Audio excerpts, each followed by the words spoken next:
سلام. سلام. مامان چرا دمپایی پرت می‌کنی؟ چه کاریه؟ شوخی کردم. دوستت رفت؟ آره یکم از اون برنجا که پخته بودی بهش دادم ببره خوابگاه بخوره. خوب کاری کردی. تو چه ریختی برنجو بهش دادی؟ همون قابلمه تفلونت که تو کابینت بود. اوکی. چیه؟ چی شد مامان؟ برای چی قابلمه منو دادی بهش؟ خب میاره. تو بیاره من پیر میشم. میاره. قلبم.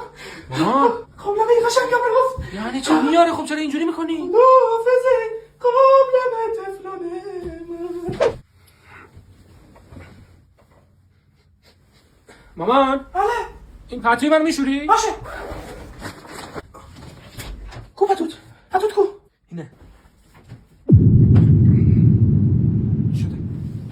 این پتو رو از کجا آوردی؟ از تو جا رخت خوابی. چی شد؟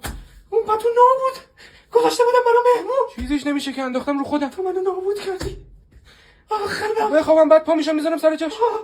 پتوی گل بافته قشنگم. میخوام باش بخوابم فقط. خدا حافظه پتوی خوشگله. مامان خدا حافظه داغ بر دلشم.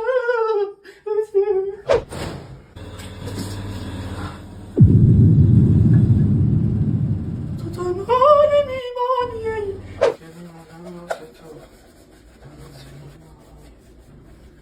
آفرین گل پسر من.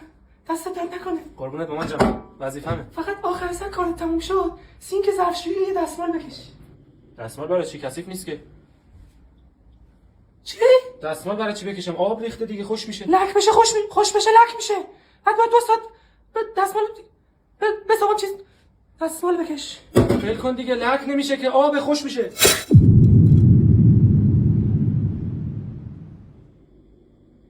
تو رو می